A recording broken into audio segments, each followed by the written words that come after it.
Assalamualaikum warahmatullahi wabarakatuh.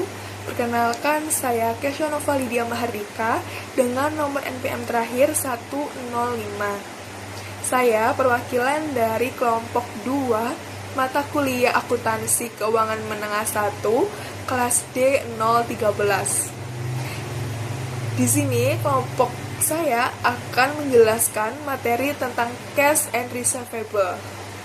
Sebelum melanjutkan penjelasan materi tersebut, izinkan kelompok saya memperkenalkan dirinya masing-masing. Perkenalkan, saya Fresa Sabila dengan NPM akhir 012. Perkenalkan, nama saya Nabila Rahmadita Saraswati dengan NPM akhir 016. Perkenalkan, nama saya Frisma Agustina dengan NPM akhir 081. Perkenalkan, saya Kesha Nova Lydia Mahardika dengan nomor NPM terakhir 105. Perkenalkan, saya Akila Olivia Najia dengan NPM akhir 108. Perkenalkan, nama saya Fatimah Rasa Azahra dengan NPM 250 130 10 170. Perkenalkan, nama saya Jenita Ramadhani Riswanto dengan NPM akhir 240. Baik, kita akan mulai penjelasan materi tentang cash and receivable. Baik, di sini saya akan menjelaskan mengenai cash. Pertama, saya akan menjelaskan terlebih dahulu mengenai cash dan cash equivalent atau sama dengan setara kas. Nah, kas terlebih dahulu. Kas ini itu adalah alat pembayaran yang paling liquid. Liquid ini dalam artian kondisi aset atau kekayaan ataupun instrumen keuangan yang sangat mudah dan cepat diubah menjadi uang tunai atau berupa kas. Dan digunakan sebagai media pertukaran dalam kegiatan perusahaan. Sedangkan untuk setara kas atau cash equivalent adalah investasi jangka pendek yang dia itu sama-sama sangat liquid. Kemudian mudah dikonversi menjadi jumlah kas yang diketahui memiliki resiko perubahan nilai yang sangat kecil. Nah, menurut IFRS, setara kas ini harus memiliki jatuh tempo yang awal selama 3 bulan atau kurang. Jadi tidak lebih dari 3 bulan sejak tanggal perolehan. Nah, setara kas digunakan untuk memenuhi kewajiban kas jangka pendek, bukan untuk tujuan investasi. Jadi, untuk kas yang jangka pendek yang kurang dari 3 bulan, itu bisa menggunakan setara kas. Nah, contoh setara kas sendiri itu adalah obligasi pemerintah jangka pendek, kemudian commercial paper, dan beberapa dana pasar uang atau money market fund. Nah, kemudian ada restricted cash and compensating balance. Nah, restricted cash ini adalah kas yang dibatasi. Kas yang dibatasi itu adalah kas yang penggunaannya itu dibatasi untuk tujuan tertentu dan tidak dapat digunakan secara bebas. Contoh dari kas yang dibatasi sendiri itu ada dana dividen, penggajian, dana untuk proyek tertentu. Nah, untuk kas yang dibatasi ini juga dapat diklasifikasikan sebagai aset lancar maupun aset tidak lancar.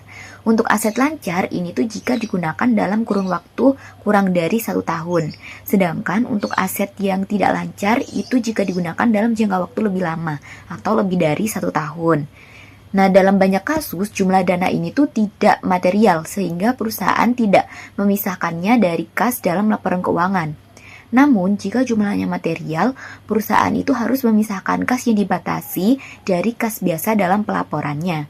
Hal ini tuh dilakukan karena kas tersebut tidak dimaksudkan untuk memenuhi kewajiban kas jangka pendek, melainkan ditahan untuk tujuan tertentu. Nah, perlakuan ini itu tetap dilakukan meskipun investasi tersebut sebenarnya memenuhi syarat sebagai setara kas. Nah, kemudian selanjutnya ada compensation balance. Nah, compensation balance sendiri itu adalah saldo minimum kas yang harus dipertahankan perusahaan di bank sebagai syarat perjanjian pinjaman dengan bank. Nah, perjanjian pinjaman ini tuh biasanya mencakup pinjaman yang sedang berjalan dan jaminan ketersediaan kredit di masa depan. Nah, untuk menghindari menyesatkan investor mengenai jumlah kas yang tersedia untuk memenuhi kewajiban rutin, perusahaan ini harus melaporkan secara terpisah deposito yang dibatasi secara hukum sebagai compensation balance. Jika compensation balance terkait dengan pinjaman jangka pendek, maka akan dilaporkan bersama kas dan setara kas dalam aset lancar. Namun, jika terkait dengan pinjaman jangka panjang, maka dilaporkan sebagai aset tidak lancar dalam bagian investasi atau aset lainnya. Nah, selanjutnya ini ada item yang berkaitan dengan kas dan bank overdraft. Nah, bank overdraft sendiri itu adalah dia terjadi ketika perusahaan menulis cek dengan jumlah yang melebihi dari saldo kas di rekening bank tersebut. Biasanya itu akan dilaporkan sebagai kewajiban lancar dan dapat digabung dengan utang usaha atau account payable. Kemudian untuk overdraft ini tuh dapat dianggap sebagai bagian dari kas jika dia dapat dibayar kapan saja atau repayable on demand dan merupakan bagian dari manajemen kas perusahaan. Untuk gambar di samping itu merupakan gambar klasifikasi of case equivalent and non-cash item. Jadi dapat kita lihat pada gambar tabelnya ada klasifikasinya. Kemudian ada di materi receivable atau piutang. Receivable adalah klaim perusahaan terhadap pelanggan atau pihak lain atas uang, barang, atau jasa yang belum diterima. Contohnya, perusahaan menjual barang secara kredit, sehingga pelanggan memiliki kewajiban membayar di masa depan. Nah, untuk klasifikasi receivable dalam laporan keuangan, piutang dibagi menjadi yang pertama ada current receivable atau jangka pendek, diperkirakan ditagih dalam waktu 1 tahun atau selama siklus operasi perusahaan. Dan yang kedua ada non-current receivable atau jangka panjang, piutang yang ditagih lebih dari 1 tahun. Kemudian ada jenis receivable. Yang pertama ada trade receivable atau piutang usaha, berasal dari kegiatan utama perusahaan yaitu penjualan barang atau jasa. Nah, di trade receivable ini terdapat beberapa jenis lagi di dalamnya, yaitu ada accounts receivable, janji lisan pelanggan untuk membayar barang atau jasa yang dibeli secara kredit. Biasanya ditagih dalam 30 sampai 60 hari. Nah, kemudian ada notes receivable, di mana janji tertulis untuk membayar sejumlah uang pada tanggal tertentu, bisa jangka pendek atau jangka panjang. Nah, kemudian ada jenis receivable yaitu non-trade receivable, piutang yang tidak berasal dari penjualan utama perusahaan. Contohnya, pinjaman kepada karyawan atau manajemen, pinjaman kepada anak perusahaan, deposit jaminan, piutang dividen dan bunga. Kemudian terakhir ada klaim kepada perusahaan asuransi, pemerintah atau pengembalian pajak, atau pihak lain. Biasanya disajikan terpisah dalam laporan posisi keuangan. Kemudian di receivable terdapat recognition of account receivable, di mana piutang usaha diakui ketika perusahaan mengakui pendapatan dari penjualan. Menurut prinsip pengakuan pendapatan, pendapatan diakui saat perusahaan telah memenuhi kewajiban kinerja atau performance obligation dengan mentransfer barang atau jasa kepada pelanggan. Dapat indikator perpindahan kontrol. Perusahaan dianggap telah mentransfer barang jika pertama, perusahaan berhak menerima pembayaran dari pelanggan. Yang kedua, ada hak kepemilikan hukum telah berpindah ke pelanggan. Yang ketiga, barang telah diserahkan secara fisik kepada pelanggan. Yang keempat, resiko dan manfaat kepemilikan telah berpindah. Dan yang terakhir, yaitu kelima, pelanggan menerima barang tersebut. Jika indikator ini terpenuhi, maka pendapatan dan piutang usaha dapat diakui. Baik, pada slide ini saya akan menjelaskan tentang measurement of the transaction price dan variable consideration. Transaction price sendiri adalah jumlah imbalan yang diharapkan perusahaan dari pelanggan sebagai pertukaran atas barang atau jasa yang telah diberikan. Nah, dalam beberapa transaksi, harga ini memang mudah ditentukan karena pelanggan membayar jumlah tetap dalam waktu yang singkat. Namun, dalam situasi lain, jumlah yang akan diterima perusahaan dapat dipengaruhi oleh beberapa faktor tertentu. Oleh karena itu, perusahaan perlu mempertimbangkan variable consideration yang dapat mempengaruhi jumlah piutang dan pendapatan yang akan diakui.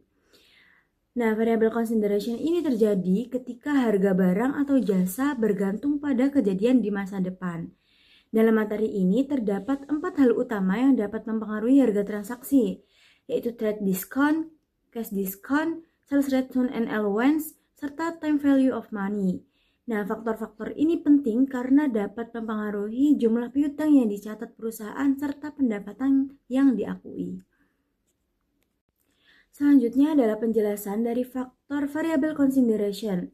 Yang pertama adalah trade discount, yaitu potongan harga yang diberikan kepada pelanggan berdasarkan kebijakan perdagangan atau jumlah pembelian. Nah, perusahaan ini biasanya menggunakan trade discount untuk menghindari perubahan harga yang terlalu sering, menyesuaikan harga untuk jumlah pembelian yang berbeda, atau menyembunyikan harga sebenarnya dari pesaing. Sebagai contoh, suatu produk memiliki harga daftar tertentu, kemudian produsen ini memberikan potongan persentase kepada retailer. Nah, dalam praktiknya, perusahaan akan langsung mencatat accounts receivable sebesar harga setelah trade diskon. Faktor yang kedua adalah cash discount, yaitu diberikan untuk mendorong pelanggan melakukan pembayaran lebih cepat. Contohnya adalah dengan syarat pembayaran 2/10 N/30, yang berarti pelanggan akan mendapatkan diskon 2% jika membayar dalam waktu 10 hari, dan jika tidak, maka pembayaran penuh harus dilakukan dalam 30 hari. Nah, dalam metode pencatatan akuntansi terdapat dua metode, yaitu gross method dan net method. Pada gross method, ini mencatat penjualan sebesar jumlah penuh terlebih dahulu, sedangkan net method akan mencatat penjualan sebesar jumlah setelah diskon yang diharapkan akan diambil pelanggan. Faktor yang ketiga adalah sales returns and allowance, yaitu terjadi ketika pelanggan mengembalikan barang atau menerima pengurangan harga karena barang tidak sesuai atau mengalami kerusakan. Dalam kasus ini, perusahaan tidak hanya mencatat accounts receivable dan sales revenue, tetapi juga mencatat return liability sebagai estimasi jumlah barang yang kemungkinan akan dikembalikan. Sebagai ilustrasi, perusahaan ini menjual barang sebesar 5.000, tetapi memperkirakan sebagian barang akan dikembalikan. Oleh karena itu, perusahaan mencatat pendapatan sebesar jumlah yang diharapkan benar-benar diterima. Kemudian faktor yang terakhir adalah time value of money, yaitu menjelaskan bahwa uang yang akan diterima di masa depan memiliki nilai yang lebih rendah dibandingkan uang yang diterima pada saat ini. Jika periode penagihan piutang relatif singkat, biasanya perusahaan tidak melakukan penyesuaian karena dampaknya dianggap tidak material. Namun, jika piutang berjangka panjang dan memiliki komponen pembiayaan yang signifikan, maka nilai piutang harus disesuaikan menggunakan present value. Nah, pada slide ini ditunjukkan contoh pencatatan cash discount menggunakan dua metode, yaitu gross method dan net method. Pada gross method, penjualan awal ini dicatat sebesar nilai penuh penjualan. Jika pelanggan melakukan pembayaran dalam periode diskon, maka potongan tersebut dicatat sebagai sales discount yang akan mengurangi penjualan. Sedangkan pada net method, penjualan langsung dicatat sebesar nilai setelah dikurangi diskon yang diharapkan akan diambil pelanggan. Jika pelanggan tidak membayar dalam periode diskon, maka selisih potongan tersebut dicatat sebagai sales discount forfeited. Pada slide ini saya akan menjelaskan tentang valuation of accounts receivable, yaitu bagaimana perusahaan itu menilai ataupun mencatat piutang agar nilainya sesuai dengan jumlah yang benar-benar dalam diterima. Kemudian dalam praktiknya, perusahaan itu dapat mengalami kerugian kredit ketika ada pelanggan yang tidak mampu membayar utangnya. Kerugian ini dicatat sebagai beban piutang tak tertagih. Nah, ada dua metode. Salah satu metodenya yang digunakan adalah metode penghapusan langsung. Metode ini mencatat piutang tak tertagih hanya ketika benar-benar dipastikan tidak dapat ditagih piutangnya. Jadi perusahaan itu baru mengakui kerugian pada saat kejadian tersebut terjadi. Metode ini cukup sederhana karena cuma mencatat kerugian yang benar-benar terjadi. Tapi metode ini juga memiliki kelemahan, yaitu beban itu tidak selalu dicatat pada periode yang sama dengan penjualan kredit. Sehingga laporan keuangan itu menjadi kurang akurat dalam mencerminkan kondisi sebenarnya. Sebagai contoh nih, jika suatu perusahaan mengetahui bahwa piutang pelanggan sebesar 8 juta tidak dapat ditagih, maka perusahaan tersebut akan mencatat jurnal dengan mendebit bad debt expense dan mengkredit accounts receivable sebesar jumlah tersebut. Untuk penghapusan langsung, terdapat metode lain. Yang kedua, ada metode penyisihan atau allowance method. Nah, metode ini memperkirakan jumlah piutang yang kemungkinan tidak dapat ditagih di akhir setiap periode akuntansi. Nah, dengan metode ini, piutang dalam laporan posisi keuangan itu disajikan sebesar nilai yang dapat direalisasikan, yaitu jumlah yang diperkirakan benar-benar akan diterima oleh perusahaan. Estimasi ini biasanya dibuat berdasarkan beberapa hal seperti pengalaman kerugian pada masa lalu, kemudian kondisi ekonomi saat ini, dan perkiraan kemampuan pelanggan dalam membayar di masa depan. Kemudian dalam metode ini juga terdapat beberapa fitur penting, terdapat 3 fitur penting. Yang pertama, perusahaan itu memperkirakan jumlah piutang tak tertagih dan membandingkannya dengan saldo yang sudah ada pada akun penyisian. Kemudian yang kedua, ada perusahaan itu mencatat beban piutang tak tertagih dan menambahkan jumlah tersebut ke akun cadangan piutang tak tertagih melalui jurnal penyesuaian di akhir periode nanti. Kemudian yang ketiga ada ketika suatu piutang itu benar-benar tidak dapat tertagih, perusahaan akan menghapus piutang tersebut dengan mendebit cadangan piutang tak tertagih dan mengkredit piutang usaha. Dengan cara ini, laporan keuangan itu dapat menunjukkan nilai piutang yang lebih realistis dan sesuai dengan kondisi sebenarnya. Kemudian pencatatan estimasi piutang tertagih. Contohnya pada perusahaan Brown Furniture di tahun 2022, pada tahun tersebut perusahaan itu memiliki penjualan kredit sebesar 1.800.000 euro dan pada akhir tahun itu masih ada piutang sebesar 150.000 euro yang belum tertagih. Manajer perusahaan kemudian memperkirakan bahwa sekitar 10.000 euro dari piutang tersebut kemungkinan itu tidak dapat ditagih. Nah, karena itu perusahaan itu membuat jurnal penyesuaian untuk mencatat estimasi kerugian piutang. Jurnalnya adalah debit bad debt expense pada debit, kemudian credit allowance for doubtful account sebesar 10.000 euro. Akun allowance for doubtful accounts ini adalah akun kontra yang digunakan untuk mengurangi nilai piutang dalam laporan keuangan. Dengan begitu, nilai piutang nanti yang ditampilkan di laporan posisi keuangan menjadi lebih realistis. Ini adalah penghapusan piutang tak tertagih. Nah, jika perusahaan itu sudah mencoba berbagai cara untuk menagih piutang tersebut tetapi tidak berhasil, maka piutang tersebut harus dihapuskan. Contohnya pada perusahaan Brown Furniture terdapat piutang pelanggan sebesar 1.000 euro dari Randall PLC yang tidak dapat ditagih. Nah, maka jurnal penghapusannya adalah pada debit allowance for doubtful accounts sebesar 1.000 euro dan pada kredit accounts receivable sebesar 1.000 euro. Nah, penghapusan ini tidak dapat menambah beban lagi karena beban kerugian sudah dicatat sebelumnya melalui estimasi kerugian. Kemudian ada pemulihan piutang tak tertagih. Terkadang piutang itu yang sudah dihapus sebelumnya ternyata masih bisa ditagih. Dalam konteks seperti ini, perusahaan itu harus membuat dua jurnal. Yang pertama adalah membalik pencatatan penghapusan piutang, yaitu pada debit accounts receivable dan pada kredit allowance for doubtful accounts. Kemudian dicatat penerimaan kas dari pelanggan. Jurnal yang kedua adalah debit pada cash. Kemudian pada kredit ada accounts receivable. Dengan cara ini pencatatan akuntansi akan tetap akurat. Bagian terakhir adalah estimasi penyisian piutang tak tertagih. Nah, perusahaan itu biasanya memperkirakan nih jumlah piutang yang kemungkinan tidak dapat ditagih dengan menggunakan persentase tertentu. Metode ini disebut pendekatan persentase piutang. Nah, perusahaan itu bisa menggunakan satu persentase gabungan untuk seluruh piutang ataupun menggunakan aging schedule atau pengelompokan piutang berdasarkan umur piutang. Misalnya, piutang yang belum jatuh tempo memiliki resiko kecil, sedangkan piutang yang sudah lama jatuh tempo itu memiliki kemungkinan tidak dapat tertagih yang lebih besar. Nah, dengan metode ini perusahaan itu dapat memperkirakan nih nilai piutang bersih yang lebih realistis dalam laporan keuangan. Baik, di sini saya akan menjelaskan mengenai notes receivable, yang dimana notes receivable itu adalah piutang wesel atau piutang yang didukung oleh promissory note, yaitu surat janji tertulis dari pihak yang berutang untuk membayar sejumlah uang pada waktu tertentu.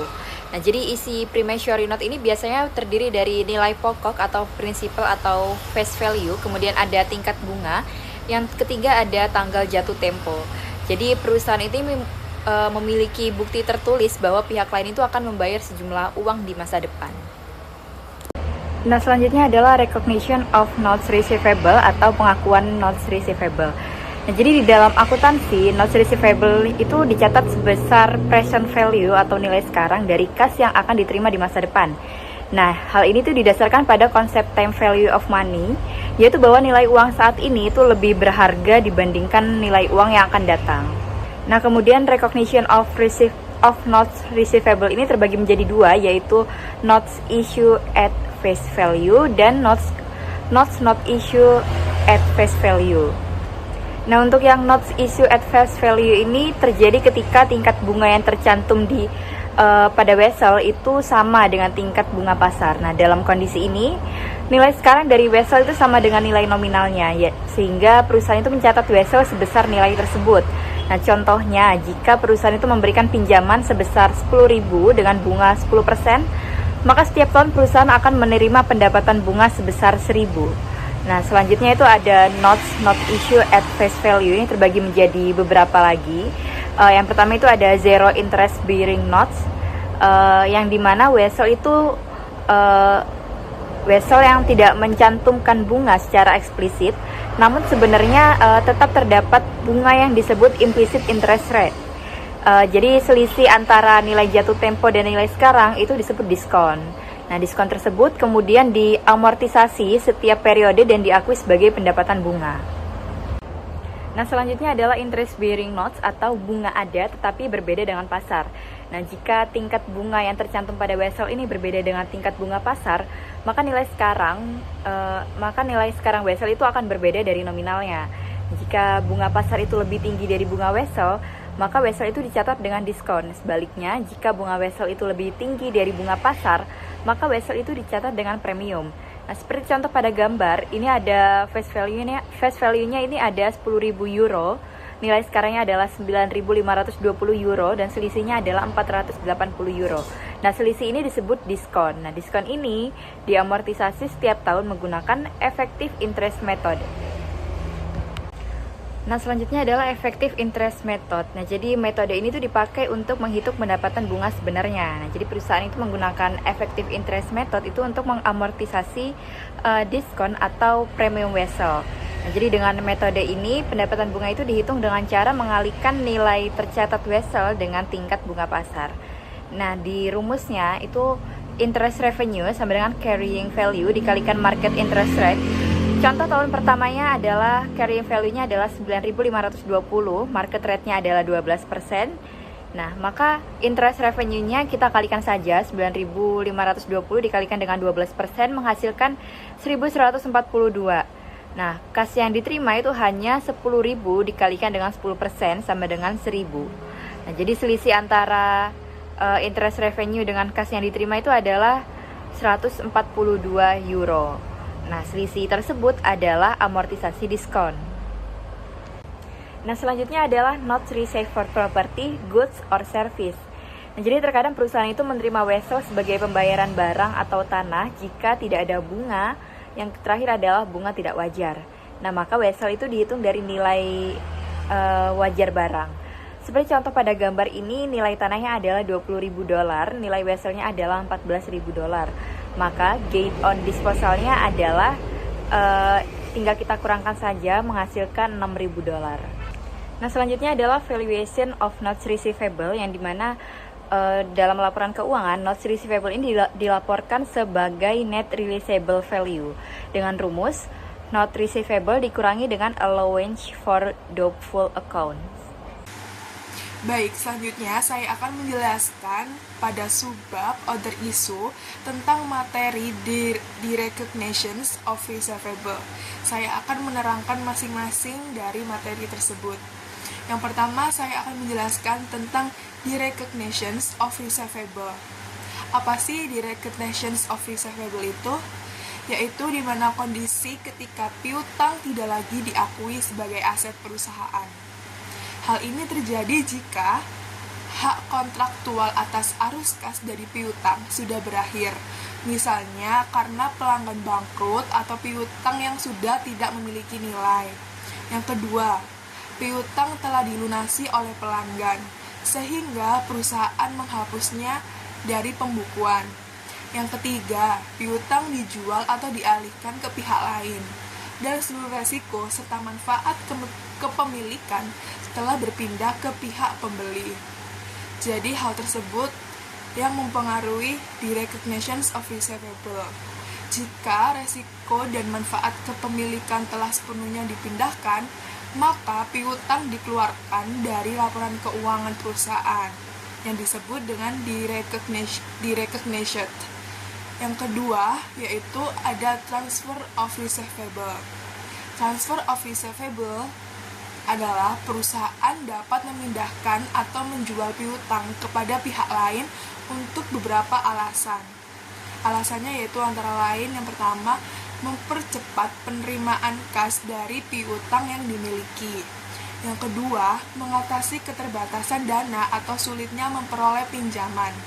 Yang ketiga, menghindari pelanggaran perjanjian pinjaman yang sudah ada.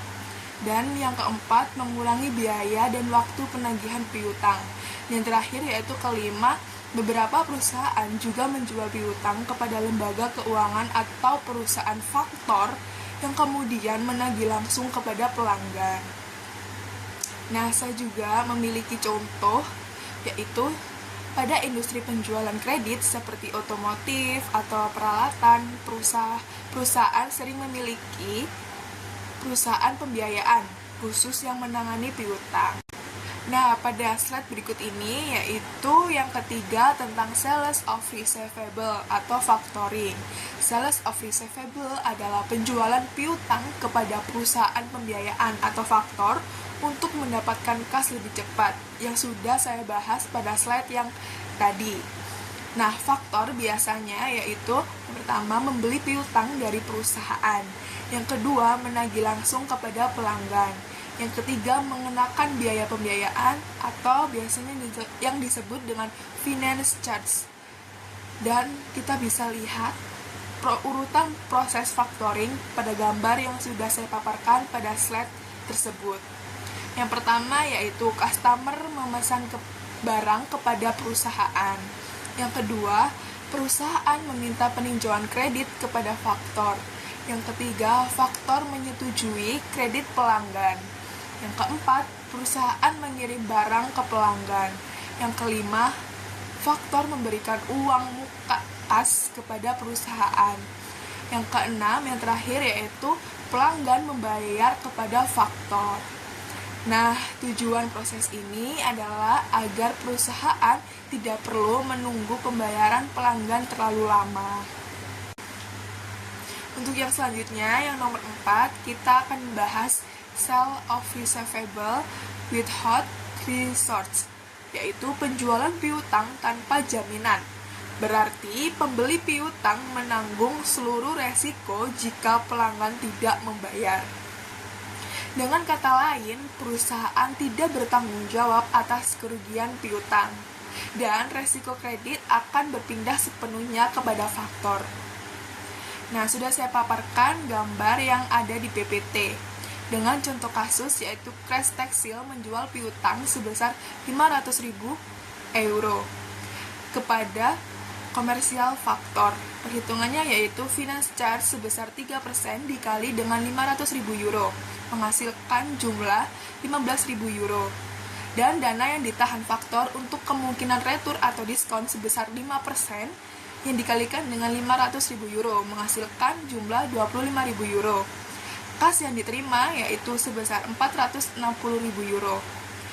Jurnal Crash Textile yaitu debit cash sebesar 460.000, due from factor sebesar 25.000, loss on sale of receivable sebesar 15.000 euro.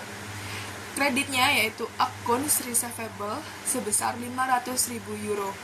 Artinya, perusahaan menerima kas sebesar 460.000 euro, mencatat kerugian penjualan piutang sebesar 15.000 euro, mencatat piutang faktor sebesar 25.000 euro, dan jurnal komersial faktornya yaitu debit ada accounts receivable sebesar 500.000 euro, dan kredit ada akun due to customer sebesar 25.000 euro, interest revenue sebesar 15.000 euro, cash sebesar 460.000 euro, dan faktor ini memperoleh pendapatan bunga dari biaya pembiayaan. Nah, untuk yang berikutnya yaitu perbandingan dari yang tadi. Yang tadi adalah sales of receivable with hot resource, tetapi kalau yang ini sell with resource, penjualan piutang dengan jaminan. Berarti perusahaan masih bertanggung jawab jika pelanggan gagal membayar. Dalam kasus ini, berarti resiko kredit tidak sepenuhnya berpindah, dan sering disebut failed sale. Akibatnya, transaksi ini diperlukan seperti pinjaman. Seperti gambar yang sudah saya paparkan pada materi pada PPT tersebut, yaitu dalam kasus itu Crash Textile mencatat resource liability, yaitu kewajiban untuk menanggung kerugian jika piutang tidak tertagih. Dengan jurnal Crash Textile, yaitu sebelah debit ada cash sebesar 460.000 euro, due from factor sebesar 25.000 euro, dan finance charge sebesar 15.000 euro. Dan di sebelah kredit ada research liability sebesar 500.000 euro. Artinya, perusahaan masih memiliki kewajiban atas piutang tersebut. Baik, untuk yang terakhir saya akan menjelaskan tentang bagaimana perusahaan mencatat ketika piutang dipindahkan atau dijual ke pihak lain. Dengan melihat diagram yang sudah saya paparkan pada PPT tersebut, langkah utama yang ditanyakan yaitu apakah hampir semua resiko dan manfaat dari piutang sudah dipindahkan? Have substantially all risks and rewards been transferred? Artinya, apakah pihak yang menerima piutang juga menanggung resiko tidak tertagih dan mendapat manfaatnya? Jika jawabannya iya atau jawabannya iya, betul, yaitu piutang dianggap sudah benar-benar dijual, maka dicatat sebagai penjualan atau record as a sale. Yang harus dilakukan dalam pencatatan yaitu yang pertama, di-recognize asset, yaitu piutang dihapus dari laporan keuangan perusahaan.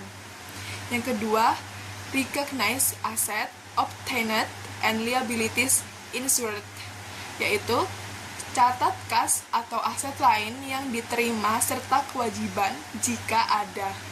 Yang ketiga, record gain or loss, yaitu catat laba atau rugi dari transaksi penjualan piutang tersebut.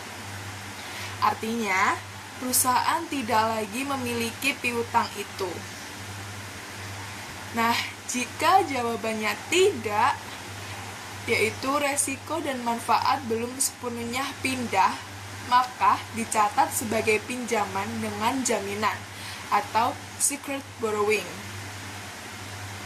Yang harus dilakukan yaitu piutang tidak dihapus dari laporan keuangan. Yang kedua, mencatat kewajiban atau liability karena perusahaan sebenarnya meminjam uang. Yang ketiga, mencatat beban bunga atau interest expense. Artinya, piutang yang hanya dijadikan jaminan pinjaman bukan benar-benar dijual. Untuk materi yang selanjutnya akan dijelaskan oleh rekan saya. Nah, untuk yang selanjutnya yaitu ada secured borrowing. Secured borrowing adalah pinjaman yang menggunakan piutang sebagai jaminan. Artinya, perusahaan tetap memiliki piutang tetapi menjadikannya jaminan pinjaman ke bank. Jika perusahaan tidak dapat membayar pinjaman, bank dapat menagih piutang tersebut. Seperti gambar yang sudah saya terapkan pada PPT tersebut, dengan contoh kasus, McMills memberikan piutang sebesar $700.000 sebagai jaminan pinjaman sebesar $500.000 dari Sinobank. Ketentuannya yaitu biaya pembiayaan dikenakan sebesar 1% dari piutang dan bunga pinjaman dikenakan 12% per tahunnya. Jadi, transaksi yang terjadi pada tanggal 1 Maret yang pertama yaitu McMills menerima pinjaman dari bank. Kemudian, yang kedua, pada tanggal 2 Maret perusahaan menagih piutang dari pelanggan. Selanjutnya, tanggal 3 April, sebagian piutang tidak tertagih dapat dihapuskan. Yang keempat, pada tanggal 1 Mei, perusahaan melunasi pinjaman kepada bank beserta bunganya. Seperti itu. Seperti gambar yang sudah saya paparkan pada PPT tersebut. Baik, jadi pada bagian ini saya akan menjelaskan tentang presentation and analysis of receivable. Yang pertama yaitu presentation of receivable atau penyajian piutang. Jadi dalam sebuah laporan keuangan, piutang harus disajikan dengan aturan tertentu agar informasi yang diberikan jelas bagi para pengguna laporan keuangan. Nah, untuk aturan yang pertama yaitu memisahkan dan melaporkan berbagai kategori piutang yang dimiliki perusahaan. Yang kedua, mengklasifikasikan piutang menjadi piutang lancar atau tagihan yang diharapkan dapat lunas dalam 1 tahun maupun siklus operasi normal, dan piutang tidak lancar atau tagihan yang jatuh temponya lebih dari 1 tahun. Untuk aturan yang ketiga, jika ada kemungkinan piutang yang tidak dapat ditagih, perusahaan harus mencatat cadangan kerugian penurunan nilai piutang baik secara individual maupun secara kolektif. Yang keempat, mengungkapkan nilai wajar piutang sehingga pengguna laporan keuangan dapat membandingkan nilai wajar dengan jumlah yang tercatat. Yang kelima, memberikan informasi untuk menilai risiko kredit seperti piutang yang belum jatuh tempo, piutang yang sudah jatuh tempo, maupun piutang yang persyaratan pembayarannya telah dinegosiasikan kembali. Aturan yang keenam, mengungkapkan piutang yang dijadikan agunan atau jaminan. Dan yang ketujuh, mengungkapkan konsentrasi risiko kredit yang signifikan yang berasal dari piutang. Nah, untuk contoh penyajian piutang sendiri dapat kita lihat pada lampiran, yaitu perusahaan Carlton AG yang melaporkan laporan posisi keuangannya per 31 Desember 2022. Dapat kita lihat pada bagian aset lancar, perusahaan melaporkan beberapa jenis piutang, yaitu piutang lainnya sebesar 1.300 euro, piutang perusahaan asosiasi sebesar 2.722 euro, dan piutang usaha sebesar 20.896 euro. Tapi untuk piutang usaha ini kita kurangi dengan cadangan kerugian penurunan nilai piutang usaha sebesar 109 euro, sehingga jumlah piutang usaha bersihnya menjadi 20.787 euro. Setelah itu terdapat bagian piutang tidak lancar sebesar 2.322 euro yang berasal dari perusahaan asosiasi sebesar 2.126 euro dan piutang lainnya sebesar 196 euro. Sehingga didapatkan total piutang yang dilaporkan adalah 22.487 euro. Nah, selain piutang, perusahaan juga melaporkan kas dan setara kas sebesar 20.509 euro, sehingga total aset lancar perusahaannya adalah 42.996 euro. Nah, masih dalam lampiran ini juga, dalam catatan laporan keuangan dijelaskan bahwa semua piutang tidak lancar akan jatuh tempo dalam waktu 5 tahun sejak tanggal laporan posisi keuangan, dan piutang usaha yang kurang dari 3 bulan jatuh tempo tidak dianggap mengalami penurunan nilai. Laporan ini juga menampilkan analisis umur piutang dari total piutang usaha sebesar 20.896 euro. Dari jumlah tersebut, sebesar 11.991 euro merupakan piutang yang belum jatuh tempo atau tidak mengalami penurunan nilai. Sisanya merupakan piutang yang sudah jatuh tempo tapi belum mengalami penurunan nilai, yaitu kurang dari 30 hari sebesar 4.791 euro, 30-60 hari sebesar 2.592 euro, 60-90 hari sebesar 1.070 euro, 90-120 hari sebesar 360 euro, dan lebih dari 120 hari sebesar 92 euro. Nah, seperti yang sudah saya sampaikan tadi, jadi pada laporan posisi keuangan tanggal 31 Desember 2022 terdapat penurunan nilai yang sudah dicadangkan sepenuhnya sebesar 109 euro. Nah, saldo cadangan ini awalnya pada tanggal 1 Januari 2022 itu sebesar 98 euro yang terdiri dari 29 euro penurunan nilai individual dan 69 euro penurunan nilai kolektif. Namun selama tahun berjalan, perusahaan mencatat beban penurunan nilai sebesar 26 euro yang terdiri dari 10 euro secara individual dan 16 euro secara kolektif. Kemudian terdapat piutang yang dihapuskan sebesar 9 euro yang terdiri dari 3 euro individual dan 6 euro kolektif. serta terdapat pemulihan sebesar 6 euro, yaitu dari 2 euro individual dan 4 euro secara kolektif. Sehingga pada akhir periode 31 Desember 2022, saldo cadangan kerugian piutang itu menjadi 109 euro, yang terdiri dari 34 euro secara individual dan 75 euro secara kolektif. Selain itu, dalam lampiran ini juga mengungkapkan nilai wajar piutang yang terdiri dari piutang usaha sebesar 20.896 euro, piutang asosiasi sebesar 2.776 euro, dan piutang lainnya sebesar 1.300 euro.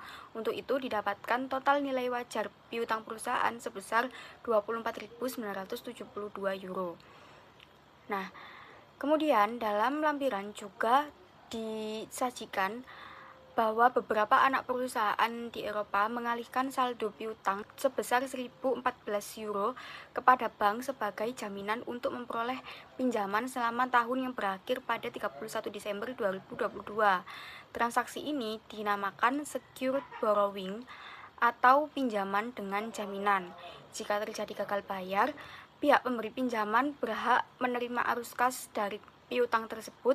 Namun jika tidak terjadi gagal bayar, perusahaan tetap menagih piutang tersebut dan dapat memberikan piutang baru sebagai jaminan. Baik, yang selanjutnya saya akan membahas tentang analysis of receivables atau analisis piutang. Jadi, analisis piutang adalah proses evaluasi perusahaan dalam menilai kualitas dan likuiditas piutang dengan menggunakan perputaran piutang atau accounts receivable turnover. Nah, perputaran piutang ini kita dapatkan dari rasio perputaran piutang atau yang disebut dengan RTO. RTO sendiri dapat kita hitung dengan membagi antara penjualan bersih dan rata-rata piutang usaha. Sebenarnya, secara teori yang digunakan adalah penjualan kredit bersih, karena piutang itu kan berasal dari penjualan atau pendapatan kredit. Tapi dalam praktiknya, informasi penjualan kredit sering tidak tersedia, sehingga digunakanlah penjualan bersih. Sementara untuk rata-rata piutang sendiri, kita dapatkan dari saldo awal piutang usaha ditambah saldo akhir piutang usaha dibagi 2. Kemudian, rasio perputaran piutang ini dapat diubah menjadi rata-rata penagihan piutang untuk menilai efektivitas kebijakan kredit dan penagihan, atau yang biasanya disebut dengan ACP, Average Collection Period. Nah, untuk menghitung ACP sendiri dapat kita hitung dengan membagi antara 365 atau yang artinya dalam satu tahun kan ada 365 hari dengan RTO atau hasil dari rasio perputaran piutang yang sebelumnya sudah dihitung. Baik, langsung saja kita masuk ke bagian contoh. Dapat kita lihat dari perusahaan Louis Vuitton Group yang melaporkan penjualan bersihnya sebesar 35.664.000 euro, saldo awal piutangnya sebesar 2.274.000 euro, dan saldo akhirnya sebesar 2.521.000 euro. Kita dapat menghitung rata-rata piutangnya dengan cara yang sudah saya jelaskan tadi, dan menghasilkan sebesar 2.397.500 euro. Lalu kita langsung menghitung RTO-nya dengan membagi antara penjualan bersih dan hasil dari rata-rata piutang sebelumnya, sehingga diperoleh perputaran piutang sebanyak 14,9 kali dalam satu tahun. Lalu kita dapat mengubah rasio perputaran ini menjadi rata-rata waktu penagihan piutang dengan membagi antara 365 hari dan 14,9 kali, sehingga diperolehlah hasil sekitar 24,5 hari. Artinya, rata-rata perusahaan membutuhkan waktu sekitar 24,5 hari untuk menagih piutang dari pelanggan sebanyak 14,9 kali dalam satu tahun. Nah, secara umum, rata-rata periode penagihan seharusnya tidak jauh lebih lama dari jangka waktu kredit yang diberikan kepada pelanggan. Jadi misalnya, jika pelanggan diberi waktu pembayaran 60 hari, maka rata-rata waktu penagihan itu seharusnya tidak jauh melebihi dari 60 hari tersebut. Demikian materi tentang cash and receivable yang sudah dipaparkan oleh kelompok 2. Terima kasih atas perhatiannya. Wassalamualaikum warahmatullahi wabarakatuh.